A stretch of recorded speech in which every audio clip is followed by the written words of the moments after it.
फटाफट कल हमने स्टार्ट किया बेटा, जिसमें सबसे पहले मैंने बात की किसी भी लिविंग ऑर्गेनिज्म को अगर अच्छे से सर्वाइव करना है तो उसको एनवायरनमेंट के चेंज के साथ रिस्पॉन्स करना पड़ेगा। उसी एनवायरनमेंट के चेंज को हमने नाम दिया स्टिमुलस। क्या नाम दिया? स्टिमुलस। क्लियर? अब रिस्पॉन्स करने के लिए बहुत सारे रिसेप्टर्स प्रेजेंट होते हैं उसके पास। क्या प्रेजेंट होते हैं? रिसेप्टर्स। क्लियर?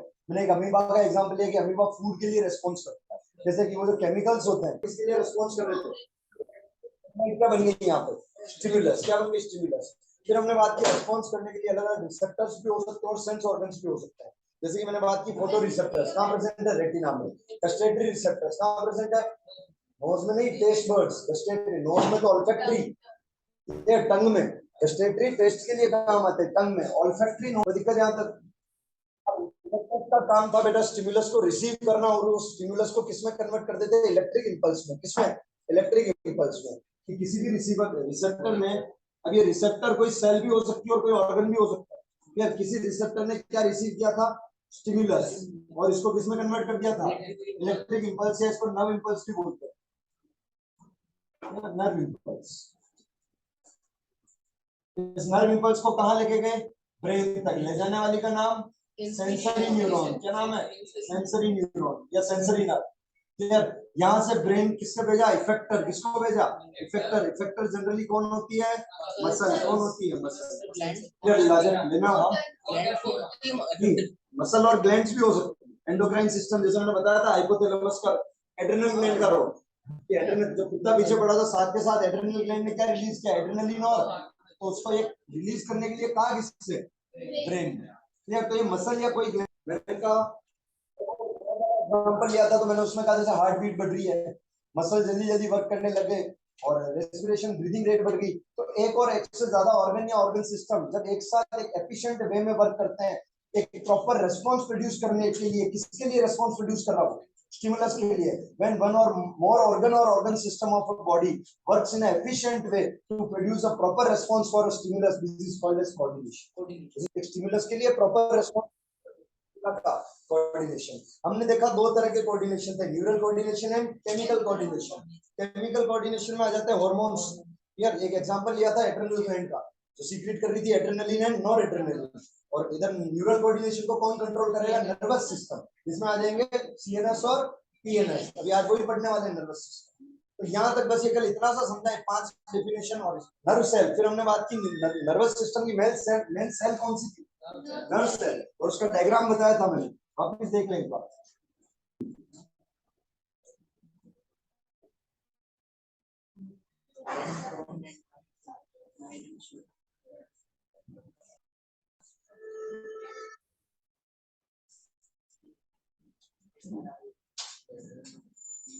साइड में बोलते हैं कि पहले इसको साइड में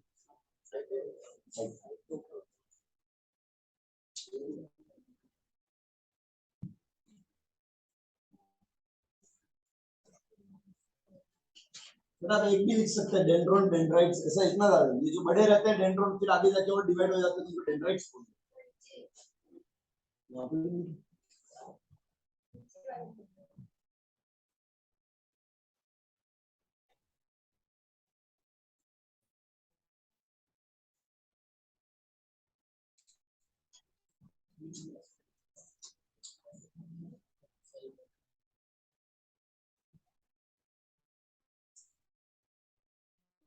एक दो नाम और देखते हैं यहाँ पे, नोट्स ऑफ ग्रेजुएशन से।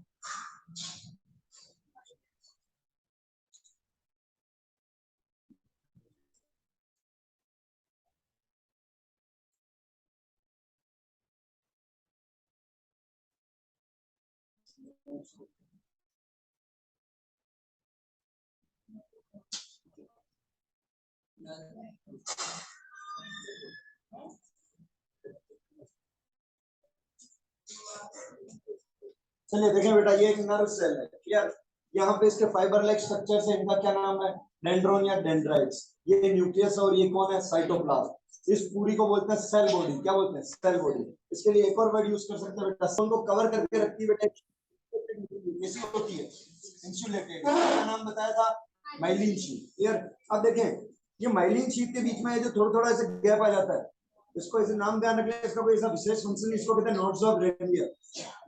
रणवीर मत बोलना ना, notes of Ranveer.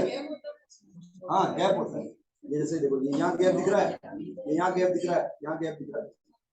Notes of Ranveer, Ranveer नहीं Ranveer, notes of Ranveer, RAN ठीक है। ये है नर्व एंडिंग्स और यहाँ पे क्या है सिनेप्टिक नोड। सिनेप्टिक नोड के अंदर बेटा केमिकल्स भरा हुए रहते हैं, इसका नाम है न्यूरोट्रांसमीटर। क्या कहते हैं इनको? एक एग्जांपल बता देता हूँ, जैसे एसिटाइल कोलिन एक एग्जांपल है केमिकल, बहुत सारी तरह के कोई पूछ ले सर, जैसे कि एक एग्जांपल न्यूरोट्रांसमीटर का एसिटाइल कोलिन, क्या नाम है? Acetyl choline neurotransmitter. क्लियर? अब देखें ध्यान से होगा क्या। रिसेप्टर ने क्या किया बेटा, स्टिमुलस को रिसीव किया, उसको किसमें कन्वर्ट किया? इलेक्ट्रिक इंपल्स ने। अब जो सेंसरी न्यूरॉन है वो भी यही, मोटर न्यूरॉन भी बस ले जाने वाले इंफॉर्मेशन को रिसेप्टर से ब्रेन तक ले जाने वाले सेंसरी, और वहां से वापस इंफॉर्मेशन लाने वाले मोटर। कहां तक लेके आएंगे? इफेक्टर तक। कहां तक? इफेक्टर तक। तो देखें यहाँ से ये जो डेंड्राइट्स है ये किसको रिसीव करते हैं? इलेक्ट्रिकल सिग्नल को सेल बॉडी में पास होता है, एक्सॉन में पास होता है, नर्व एंडिंग के थ्रू कहां आ जाता है? Synaptic node. क्लियर? क्या इसके बाद कोई एक और नर्व सेल होगी? ठीक है, अब देखना यहाँ से एक दो वर्ड और सीखते हैं अच्छे। इधर लिख रहा हूँ न्यूरोट्रांसमीटर्स।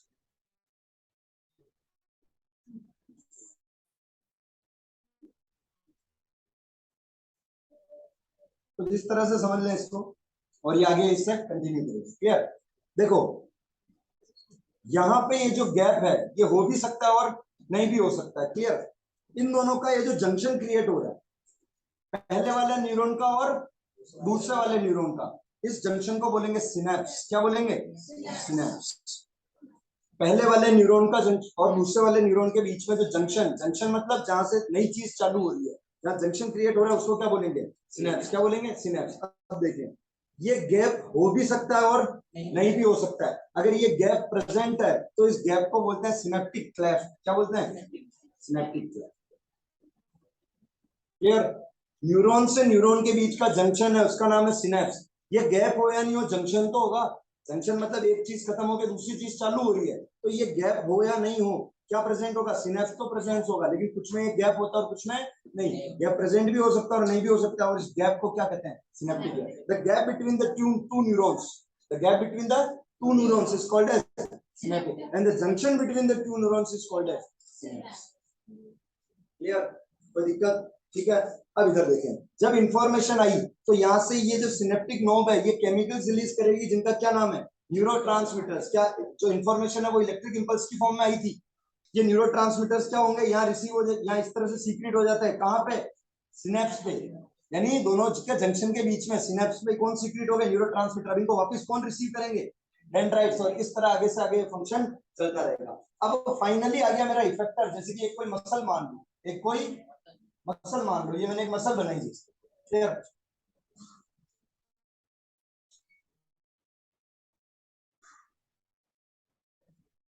ये देखिए मसल सीधी, ये जो फाइनल नर्व सेल है ये कहां जाके अटैच हो रही है? मसल पे। ये मेरा इफेक्टर है जहां पे रेस्पॉन्स प्रोड्यूस करना है। क्लियर? तो यहाँ पे भी सिमिलर प्रोसेस है। ये जो जंक्शन बन रहा है इसको बोलते हैं न्यूरोमस्कुलर जंक्शन। क्या बोलेंगे? Neuromuscular junction. यानी नर्व सेल और मसल के बीच का जंक्शन है, इसको बोलते हैं न्यूरोमस्कुलर जंक्शन। और यहाँ पे जंक्शन को क्या नाम दिया? Synapse. The junction between the two nerve cell is called synapse, and the gap between the two nerve cell is called synaptic cleft. The junction between the nerve cell and muscle is called। जब ये muscle effect आते हैं तो यहाँ पे वापस क्या secret होंगे? न्यूरोट्रांसमीटर्स। और ये न्यूरोट्रांसमीटर्स कहाँ चले जाएंगे? मसल में। और जो भी इंफॉर्मेशन लाए थे, फॉर एग्जांपल मसल का कॉन्ट्रैक्शन करवाना है तो मसल क्या कर लेगी? क्या कर लेगी? इस तरह से ट्रांसमिशन होता है किसका? इम्पल्स का। किसका? इम्पल्स का। समझ में आया? क्लियर? ठीक है। तो अब हम बात कर रहे हैं नर्वस सिस्टम की। क्लियर? एंडोक्राइन सिस्टम बाद में दो तरह के थे, नर्वस सिस्टम और एंडोक्राइन सिस्टम। यानी न्यूरल कोऑर्डिनेशन को करने के लिए बॉडी में नर्वस सिस्टम है, और केमिकल कोऑर्डिनेशन को करने के लिए बॉडी में एंडोक्राइन सिस्टम है। जैसे बहुत सारी ग्लैंड्स आएगी, pituitary, hypothalamus, adrenal, testis, ovary. ठीक है ना? बहुत सारी ग्लैंड्स आएगी। क्लियर? Thymus, pancreas, parathymus. ठीक है ना? ये सारी ग्लैंड्स आएगी तो उनको देखेंगे। अभी हम स्टार्ट कर रहे हैं नर्वस सिस्टम। नर्वस सिस्टम के बेटा दो पार्ट है। नर्वस सिस्टम मिटा दूं बनाने जा रहे हैं सीएनएस। तुम दिमाग बनाते हो फिर देखेंगे। नर्वस सिस्टम इसमें ध्यान से दो पार्ट में डिवाइड हुआ बेटा, एक है सीएनएस, एक है पीएनएस। सीएनएस को कहते हैं सेंट्रल नर्वस सिस्टम। क्या कहते हैं? Central nervous system. सेंट्रल, इसको बाद में देखें पीएनएस, इसका फुल फॉर्म देख लो, पेरिफेरल नर्वस सिस्टम। थोड़ा सा 2-3 लाइनें पढ़िए, नर्व्स हो जाएगा क्लियर। सीएनएस के दो पार्ट बेटा, brain and spinal cord, brain and spinal cord. इसका भी लिखना क्लियर। ब्रेन के 3 part, fore brain, mid brain and hind brain. ठीक है क्लियर। फोर ब्रेन वापस डिवाइड होता है, सेरिब्रम, थैलेमस, हाइपोथैलेमस।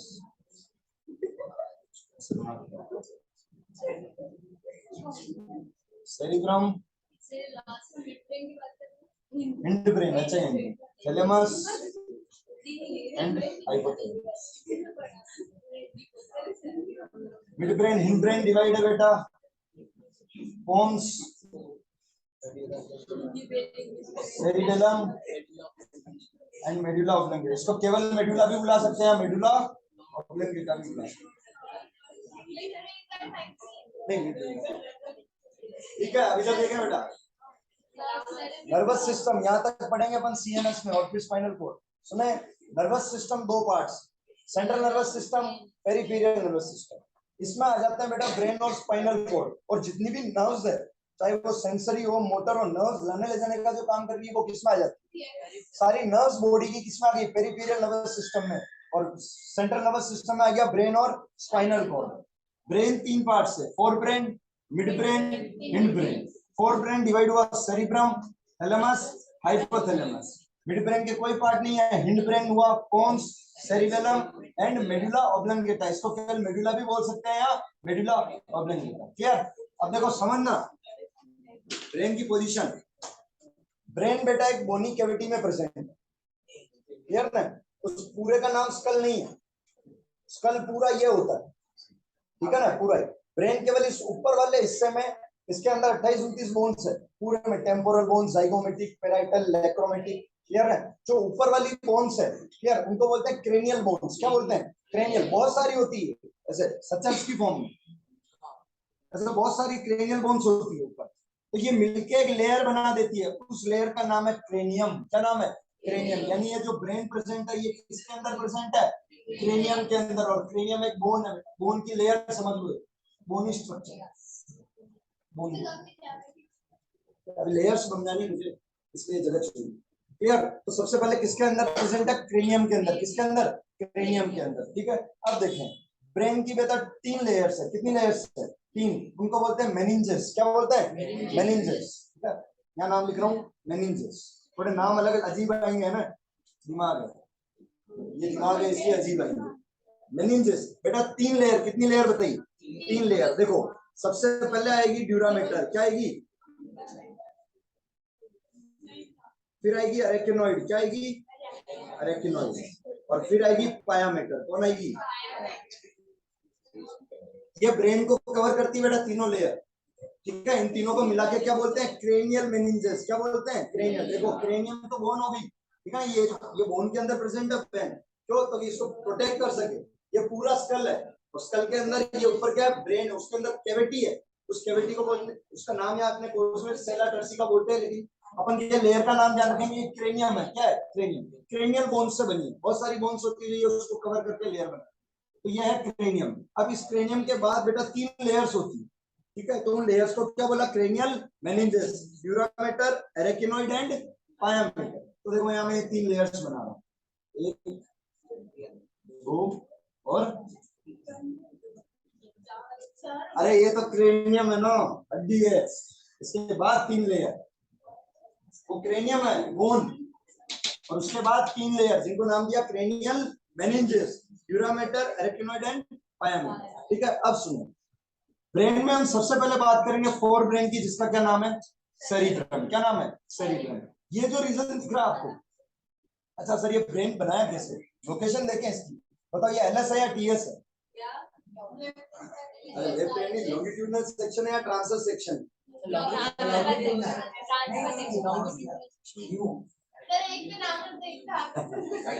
देखिए जैसे आदमी ऐसे खड़ा है, इधर से देख रहे हैं, ठीक है ना, कैसे देख रहे हैं, इस तरह से, तो ये लॉन्गिट्यूडनल सेक्शन। ट्रांसवर्स अगर ब्रेन को ऊपर से काट के यूं देखते वो क्या होता है, ट्रांसवर्स सेक्शन। आदमी को काट दिया बीच में से, आधा खड़ा रह गया, इधर से समझ रहे हो ना? तो क्या कौन सा सेक्शन? लॉन्गिट्यूडनल सेक्शन, ठीक है। ट्रांसवर्स यानी इस तरह से, उसको कोई नहीं पूछा तो समझ में आया, इस तरह से देख रहे हैं, कोई ऐसा खड़ा है तो उसके ब्रेन, या ऐसा खड़ा है तो उसके ब्रेन को इधर से देख रहे हैं, क्लियर? तो ये आधा ब्रेन ही नजर आ रहा है बेटा, आप देखें कैसे।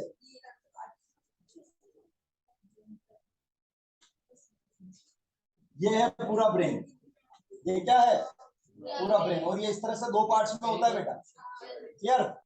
मैंने क्या बनाया, केवल ये आधा, और वो भी साइड से, समझ रहे हो ना? ये ऊपर से स्ट्रक्चर है, कैसा, ऊपर से। तो देखें बेटा, ये पूरा जो रीजन है ये है सेरिब्रम, ये क्या है, सेरिब्रम। कोई दिक्कत? तो ये सबसे पहला पार्ट कौन आया फोर ब्रेन का, सेरिब्रम। एक बार लोकेशंस देखें, क्लियर? ये है सेरिब्रम। सेरिब्रम बेटा दो पार्ट में डिवाइड रहता है, देखो दिख रहा है दो पार्ट, ब्रेन हमारा बेटा दो पार्ट्स में डिवाइड है, और बीच में जो लाइन दिख रही है, क्लियर? ये इसको और इसको हम बोलेंगे सेरिब्रल हेमिस्फीयर। क्या बोलेंगे? सेरिब्रल। इनको मिटा दूं एक बार, वापस लिख देंगे ना।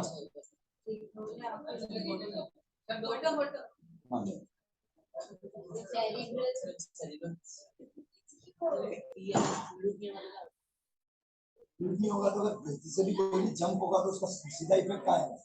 लंग्स के बाहर भी तो दो मेम्ब्रेन थे, उसमें क्या बना था, प्लूरल। लंग्स हर ऑर्गन के बाहर ऑब्वियसली, अगर इंपॉर्टेंट वाइटल ऑर्गन है तो उसको शॉक एब्जॉर्ब करने के लिए फ्लूइड देना पड़ेगा। सीधा यहाँ अगर फोर्स लग जाए तो वो ट्रांसफर नहीं हो पाएगा, ये तो इंपॉर्टेंट पोर्शन है, ठीक है? अब इधर देखें, अरे इसको हटा दूं,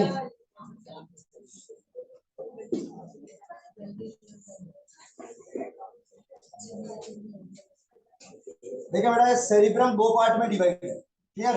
इन दोनों को मिला के बोलते हैं सेरिब्रल हेमिस्फीयर। ये भी सेरिब्रल हेमिस्फीयर और ये भी सेरिब्रल हेमिस्फीयर। ये ब्रेन को ऊपर से देख रहे हैं, कहां से देख रहे हैं, ऊपर से, यहां से। तो हमने देखा कि यार ये जो सेरिब्रम था ये दो पार्ट में डिवाइडेड है, तो एक वाले रीजन को क्या बोला, सेरिब्रल हेमिस्फीयर। क्या बोला, सेरिब्रल हेमिस्फीयर, क्लियर? तो दिक्कत, इस सेरिब्रल हेमिस्फीयर को बेटा एक सेल्स की लेयर कवर करके रखती है। ये मैं सेरिब्रम का स्ट्रक्चर बता रहा हूँ, होता कैसे है कि सेरिब्रम दो पार्ट में डिवाइड है, क्लियर? इसको ऊपर क्या करती है, सेल्स की लेयर कवर करके रखती है इस तरीके से। इसको बोलते हैं सेरिब्रल कॉर्टेक्स। क्या बोलेंगे, सेरिब्रल कॉर्टेक्स। वापिस सुने एक बार, सेरिब्रम दो पार्ट में डिवाइड है, ऊपर से देख रहे हैं ब्रेन को, तो ये वाला जो पोर्शन है ये सेरिब्रम है। तो हमने देखा हमें क्लेफ्ट नजर आया, क्या नजर आया, क्लेफ्ट, क्लेफ्ट नजर आया, और ये सेरिब्रम दो पार्ट में डिवाइड था। तो एक पार्ट को नाम दिया सेरिब्रल हेमिस्फीयर, और ये भी सेरिब्रल हेमिस्फीयर। जब हमने देखा तो हमने देखा कि सेरिब्रल हेमिस्फीयर को, यानी इस टुकड़े को, इसके ऊपर एक सेल्स के लेयर की कवरिंग होती है, और इस कवरिंग का क्या नाम है, सेरिब्रल कॉर्टेक्स। क्या नाम है, सेरिब्रल कॉर्टेक्स। नहीं दूर दूर नहीं, बहुत पास होते हैं, तो समझाने के लिए बनाया। ये नर्व्स से कनेक्टेड है बेटा, बीच में पूरा नर्व्स, ऐसे थोड़ी आधा दिमाग लगा था। क्लेफ्ट यानी कि एक जैसे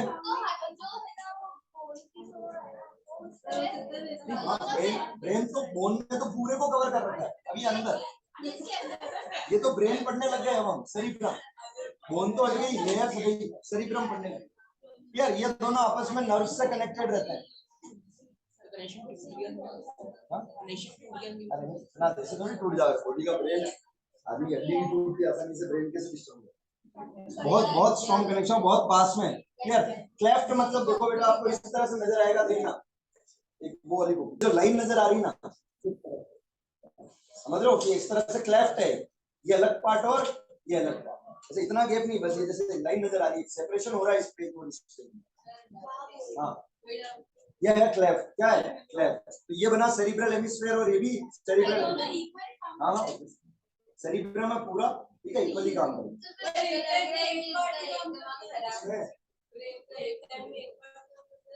सर दोनों एक लेफ्ट करते हैं, राइट करते हैं।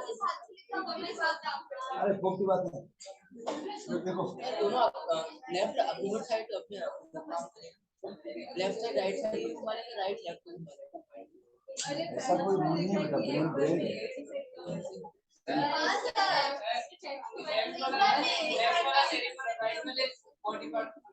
हाँ सर लेफ्ट मैंने नहीं सुना, मैं सर्च कर लूंगा, ये मैंने नहीं फैक्ट सुना। है, जीके फैक्ट। जी तो बेटा इसको थोड़ा मैं सर्च कर, मैंने नहीं सुनी ये चीज, लेफ्ट और राइट को क्या। हाँ बोले वापिस। सेरिब्रम बेटा, बेटा समझे, ये पूरे ये फंक्शन देखने के स्ट्रक्चर ही नहीं देखना है। कौन बॉडी की थर्स्ट, हंगर, टेम्परेचर, गुस्सा, इमोशन, फियर कौन कंट्रोल कर रहा है, बैलेंस कौन बनाता है, क्लियर। तो देखें सेरिब्रम को ऊपर से देख रहे हैं हम, ये पूरा सेरिब्रम है। सेरिब्रम दो पार्ट में डिवाइड हुआ, जिनको मैंने नाम दिया सेरिब्रल हेमिस्फीयर, और इसके बीच में क्लेफ्ट होता है सेरिब्रम में, तो उसने दो पार्ट में डिवाइड कर दिया, इसको नाम दिया सेरिब्रल हेमिस्फीयर। अब इसके ऊपर कुछ सेल्स होती है, सेरिब्रल इधर भी होगी, इधर, इनका क्या नाम है, सेरिब्रल कॉर्टेक्स। तो देखो ब्रेन में जो ऐसी फोल्डिंग्स नजर आती है ना ऊपर, अगर कभी ब्रेन का गूगल का फोटो भी देखो, ऐसी फोल्डिंग्स नजर आती है, वो फोल्डिंग्स है क्या, सेरिब्रल कॉर्टेक्स। वो फोल्डिंग्स, हाँ सेल्स है केवल, और वो फोल्डिंग्स की ये मैंने जो बनाई है क्या है, ये सेल्स है, और ये सेरिब्रम को कवर करती है। इसको नहीं नहीं नहीं, ऐसे सेल्स है, पूरे को सेल ने कवर कर रखा है, देखो ना मैंने बनाया ऐसा, और ये फोल्डेड, वो बड़ी बड़ी सेल्स हैं जो ऐसे बुनी हुई है, देखो ना मैंने यहाँ, नहीं नहीं नहीं, जॉइन तो रहेगी ना ऑब्वियसली, पास पास रहेगी वैसे, ओरिजिनली प्लेन है ना, जॉइन कैसे बनेगी, क्यूब बनाएगी, नहीं नहीं ऐसे जॉइन नहीं रहेगी, पर्टिकुलर ये अपनी सेल है, ये इसके अटैच जरूर है, पर इसका इससे कोई लेना ट्रांसफर नहीं करेगी चीजें। डायग्राम कैसे बनावे, अब उसका डायग्राम कैसे बनाओ, डिजिटल भी बनाओ तो भी व्यू तो वैसे ही आएगा ना, ऐसा लगेगा जैसे जॉइंट। तो ये अलग अलग सेल्स हैं, ये जो यहाँ ये कर्व्ड फॉर्म में दिखाई है, फोल्डेड फॉर्म में, इनका क्या नाम है, सेरिब्रल कॉर्टेक्स। यानी कि मैं इस पार्ट को क्या सेरिब्रल हेमिस्फीयर बोल दूं, सेरिब्रल हेमिस्फीयर। मतलब दो मेडुला क्यों पूरे दिन में तो वो एक एक हेमिस्फीयर में एक, अरे नहीं भैया, ऊपर की नीचे से तो सेंटर में निकल रहा है, सुने, ये अगर दो पार्ट है हेमिस्फीयर के, तो ये जो नीचे जो ये रूट निकल रही है, ये दोनों के बीच से निकल रही है, समझ रहे हो, ये दोनों के बीच से निकल रही है। अगर ये एक साइड है ब्रेन की, ऐसा नहीं कि इधर ही ये वाला जो रीजन है ये उसके भी होगा, नहीं, ये सेंट्रल पॉइंट बताया हम, ठीक है ना, ये ऐसे काटा आदमी को, तो आधा ब्रेन तो हटा दिया, अब इधर से देख रहे हैं, आधा ये बच रहा है, और ये सेंटर से, जैसे कोई इस तरह से खड़ा है, यहाँ से हुई कटिंग, आधी बॉडी हट गई, अब इधर से देख रहे हो, तो ये जो पार्ट दिख रहा है कौन सा पार्ट था, सेंटर में, हाँ ऑब्वियसली आधा ही दिखेगा ना, तो मैं कह रहा हूँ ये क्या है, एलएस है, लॉन्गिट्यूडनल सेक्शन है, क्लियर। तो देखो इसको मैं एक और नाम दे दूं, क्या बोल दूं, सेरिब्रम, क्या बोल दूं, सेरिब्रम, और ये है सेरिब्रल हेमिस्फीयर, ठीक है। तो मिड ब्रेन के, फोर ब्रेन के कौन कौन से पहले पार्ट क्या कंप्लीट हुआ, सेरिब्रम कंप्लीट, मतलब इसकी लोकेशन देखी हमने, क्या देखी, लोकेशन, अभी फंक्शन बाकी है, सेरिब्रम, क्लियर। दूसरा है बेटा थैलेमस और हाइपोथैलेमस। अब एक बार सब नाम देख ले, क्योंकि इनकी ऐसी पोजीशंस में कोई रोल नहीं, इसको मिटा रहा हूं।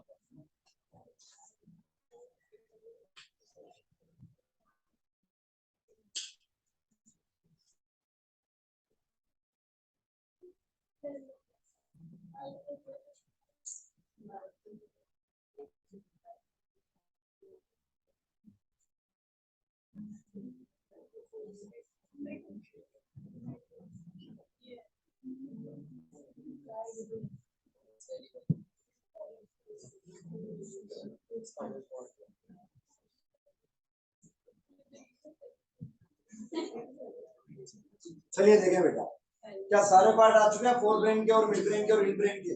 फोर ब्रेन के कौन कौन थे, सेरिब्रम, इसको पूरा समझाएगी, सेरिब्रल हेमिस्फीयर, बीच में क्लेफ्ट होती है, सेरिब्रल हेमिस्फीयर को जो सेल्स कवर करती है, इसको क्या नाम दिया, सेरिब्रल कॉर्टेक्स, क्या नाम दिया, सेरिब्रल कॉर्टेक्स, क्लियर, ठीक है। अब फिर हम आए दूसरे पार्ट पे, कौन है, थैलेमस और हाइपोथैलेमस। ये नहीं देखो बेटा पोजीशन, थैलेमस और हाइपोथैलेमस की फंक्शन देखेंगे एक एक के। फिर आता है मिड ब्रेन, ये जो दिख रहा है देखो, मिड नाम क्यों दिया, ब्रेन के सेंटर में प्रेजेंट, क्लियर, मिड ब्रेन, क्या नाम है इसका, मिड ब्रेन, ठीक है। अब देखो अगला कौन सा, हिंड ब्रेन के तीन part, pons, cerebellum and medulla. ये रीजन है यहाँ पे पोन्स, इसको नाम दिया सेरिबेलम, और यहाँ पे इसको क्या नाम दिया, ये पार्ट्स हमको देखने हैं किसके अंदर, ब्रेन के अंदर। किसके अंदर, ब्रेन के अंदर। Cerebrum is a part of brain. Fore brain का सबसे पहला टॉप मोस्ट पार्ट है सेरिब्रम। नहीं, ये जगह, ये पूरा पार्ट सेरिब्रम है। ये सेल्स को तो क्या बोला, सेरिब्रल कॉर्टेक्स। सेरिब्रम जैसे समझे, ये पूरा अगर ब्रेन है, ये पेज है सेरिब्रम, इस तरह से ये पेज है सेरिब्रम, इसमें ये, हाँ, ये इस पे लिखा हुआ है, ये सेरिब्रल कॉर्टेक्स। ये इस तरह से कर्व्ड फॉर्म में, नहीं, ब्रेन का हिस्सा है ये, पार्ट है ऑब्वियसली, ब्रेन के पार्ट है। ब्रेन के 3 पार्ट होते हैं, फोर ब्रेन, मिड ब्रेन। जगह को क्या बोलते हैं, पार्टी, ब्रेन का पार्टी, तो इसको काट के निकाल दो सेरिब्रम में। उसके अंदर है क्या वो सेरिब्रल कॉर्टेक्स अंदर? नहीं, सेरिब्रल कॉर्टेक्स सेरिब्रम को कवर करती है। ये देखो, ये काटा दिया और प्लेन है, वेन स्फीयर है। हाँ, ये सेरिब्रम है, और इसको जो लेयर कवर करती है उसका क्या नाम है, सेरिब्रल कॉर्टेक्स। ये तो 3 पार्ट है ब्रेन के, फोर ब्रेन। ब्रेन के टाइप्स नहीं बेटा, ब्रेन तो अकेले ही 3 पार्ट है, फोर ब्रेन, मिड ब्रेन और हिंड ब्रेन। फोर ब्रेन में फिर आता है सबसे पहले सेरिब्रम, थैलेमस, हाइपोथैलेमस, फिर आएगा ये मिड ब्रेन, और फिर कौन है, पोन्स, सेरिबेलम एंड मेडुला। ठीक है, अब देखिए भैया, सबसे इंपॉर्टेंट पार्ट है ब्रेन का यार सेरिब्रम। किस रीजन से, सुने, थिंकिंग, इंटेलिजेंस, रीजनिंग, क्वेश्चनिंग, सब काम कौन करे, सेरिब्रम। क्लियर, थिंकिंग, आदमी का इंटेलिजेंस, उसकी क्वेश्चनिंग, उसकी रीजनिंग, उसका लॉजिक, सब कौन डिसाइड करेगा, सेरिब्रम। सब कौन डिसाइड करेगा, सेरिब्रम। क्लियर। अगर मैं बात करूं यहाँ से इस हाइपोथैलेमस की, किसकी, हाइपोथैलेमस की, ये कंट्रोल करती है बेटा हंगर, थर्स्ट। इसके पास कुछ सेंटर्स होते हैं, इसके पास कुछ क्या होते हैं, सेंटर्स होते हैं। हंगर, थर्स्ट प्लस एक होती है बेटा सर्काडियन साइकिल। सर्काडियन साइकिल मतलब स्लीप वेक साइकिल। क्लियर, कि आदमी को ऐसे पूरा साइकिल चलती है इसकी, स्लीप वेक साइकिल। सोना और जगना ब्रेन कंट्रोल करता है इसको। कौन कंट्रोल करता है, ब्रेन। जो लोग होते हैं जिनकी सुबह ऑटोमेटिकली 6 बजे नींद खुलती है और रात को 10-11 बजे ऑटोमेटिक उनको नींद आ रही है, क्लियर, तो वो कौन कंट्रोल कर रहा है, हाइपोथैलेमस। ये तो मेनली इसमें ये ध्यान रखें, हंगर और थ्रस्ट का। क्या ध्यान रखें, हंगर और थ्रस्ट का। इसको आप देखें, साइकिल खराब नहीं होती, ब्रेन को जिस साइकिल की आदत डल जाएगी वो उसी को फॉलो करेगा। ठीक है, हैबिट चेंज करनी पड़ती है। कॉफी पीने के बाद हाइपोथैलेमस पे इफेक्ट पड़ता होगा, वो फिर वहाँ ग्लैंड्स आ जाती बेटा। नींद लाने वाला हार्मोन मिलेनिन, क्या नाम है, मिलेनिन, मिलेटोनिन। हाँ, मिलेटोनिन, मिलेटोनिन, वो इसको इफेक्ट करेगा। मिलेनिन स्किन का पिगमेंटेशन बेटा, यार काला गोरा होने का रीजन कुछ हद तक मिलेनिन है। ठीक है ना, किसी की स्किन फेयर और डार्क है, पिगमेंटेशन पे डिपेंड करता है मिलेनिन, और नींद लाने के लिए मिलेटोनिन, यानी स्लीप वेक साइकिल को कंट्रोल करता है। ये सीक्रेट कर रही है पिट्यूटरी ग्लैंड। पिट्यूटरी ग्लैंड को कहता कौन है, हाइपोथैलेमस। बेटा ये बॉडी की एक ग्लैंड भी है, इसको हेडमास्टर ग्लैंड बोलते हैं। तो मास्टर ग्लैंड कौन सी है, पिट्यूटरी। यानी बाकी सबको तो पिट्यूटरी कंट्रोल करती है, पर पिट्यूटरी को भी कौन कंट्रोल करता है, हाइपोथैलेमस। अभी एंडोक्राइन में आएगा, पिट्यूटरी बाकी सबको कंट्रोल करती है। कोई भी चीज, एड्रेनल ग्लैंड से हार्मोन रिलीज करवाना है, उसको ऑर्डर कौन देगा, पिट्यूटरी। लेकिन पिट्यूटरी को किसने कहा, हाइपोथैलेमस। तो पिट्यूटरी मास्टर ग्लैंड है, लेकिन मास्टर ऑफ मास्टर या हेड मास्टर ग्लैंड भी बोलते हैं क्या, हाइपोथैलेमस। तो वहां फिर हार्मोन्स का मैंने कल ही एग्जांपल दिया, केवल ब्रेन और एंडोक्राइन सिस्टम अलग अलग वर्क नहीं करते। जब वहां कुत्ते वाला एग्जांपल दिया, वो दौड़ रहे थे तो साथ के साथ एड्रेनल ग्लैंड ने क्या रिलीज किया, एड्रेनलिन। तो मैंने कहा इसे कोऑर्डिनेशन कहते हैं, कि बॉडी का नर्वस सिस्टम और एंडोक्राइन सिस्टम दोनों साथ में वर्क करते हैं। क्लियर। तो सेरिबेलम, सेरिब्रम का ध्यान रखें बेटा, इंटेलिजेंस, रीजनिंग, लॉजिक, क्वेश्चनिंग, हाँ, और मेमोरी। ये सब किसके काम है, किसके काम है, सेरिब्रम। यार ये एक्चुअली ऐसी चीजें हैं जिसको मतलब आदमी को थोड़ा मेमोरी, इंटेलिजेंस, रीजनिंग बहुत कॉमन चीजें हैं सेरिब्रम। यार हंगर और थर्स्ट को कंट्रोल करने का काम किसका, हाइपोथैलेमस का। किसका काम है, हाइपोथैलेमस का। अब अगर मैं बात करूं एक बार मिड ब्रेन की, किसकी बात करूं? मिड ब्रेन की। मिड ब्रेन कंट्रोल करता है बेटा रिफ्लेक्स को। किसको? रिफ्लेक्स। कौन है जो मुझे रेस्पॉन्स और रिफ्लेक्स में फर्क बता सकता है? रिफ्लेक्स वो होता है कि जो इंस्टेंट रिएक्शन होता है उसने कंट्रोल कर सकते हैं। Voluntary involuntary knowledge, reflex voluntary भी हो सकता है,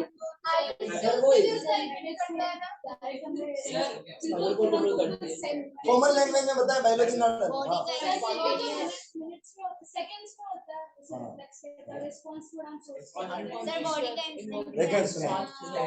रेस्पॉन्स सोच समझ के दिया जाता है, रिफ्लेक्स अचानक से आता है।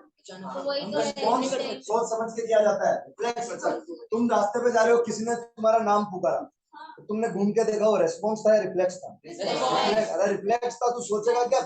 रेस्पॉन्स का मतलब मैंने कल समझाया, रेस्पॉन्स मतलब सुने, ब्रेन के पास इंफॉर्मेशन गई, वो इंटरप्रेट कर रहा है, एनालाइज कर रहा है, फिर तुम आया और मेरा नाम था क्या भैया, वो रिफ्लेक्स था। किसने नाम पुकारा, अचानक से घूमना हुआ, इसे क्या कहते हैं? रिफ्लेक्स। और किसने बॉल फेंकी, अचानक से हाथ ऊपर आया, इसे क्या कहते हैं? रिफ्लेक्स। रिफ्लेक्स सुने, आंखों के अंदर भी रिफ्लेक्स था, अचानक से ब्राइट लाइट आई, क्या सीलियरी मसल में चेंजेस हुए, पिupil की साइज कम ज्यादा हुई, लाइट की इंटेंसिटी में डिपेंड कर रही है, ये क्या है? रिफ्लेक्स। ठीक है, तो देखो ऐसे रिफ्लेक्स को बोलते हैं, सुनने वाले और देखने वाले को ऑडिटरी एंड विजुअल रिफ्लेक्स। क्या बोलते हैं? ऑडिटरी। ऑडिटरी मतलब वर्डिंग्स, ऑडियो, और विजुअल मतलब देखना, आईज। तो ऑडिटरी और विजुअल जो रिफ्लेक्स है, इनको कौन कंट्रोल करता है? Mid brain. कौन कंट्रोल करता है? Mid brain. समझ में आ रहा है? रिफ्लेक्स बेटा कभी वॉलेंटरी हो ही नहीं सकता, अचानक से होती है, मतलब तुम्हें पता भी नहीं था और तुमने रिफ्लेक्स कर दिया, यानी ये हमेशा क्या होते हैं? इनवॉलेंटरी। ये हमेशा क्या होते हैं? इनवॉलेंटरी। रिफ्लेक्स कभी वॉलेंटरी नहीं हो सकता। ठीक है, इसे क्या कहते हैं? इनवॉलेंटरी। क्या कहते हैं? इनवॉलेंटरी। रेस्पॉन्स वॉलेंटरी होता है कि तुमने सोचा, डिसीजन लिया और फिर तुमने कोई रेस्पॉन्स किया। और रिफ्लेक्स क्या है? प्यूपिलरी डायलेशन क्या है? रिफ्लेक्स। सिलियरी मसल्स में चेंज होना क्या है? Reflex. Clear? Auditory and visual reflex. तो मिड ब्रेन का फंक्शन क्या था?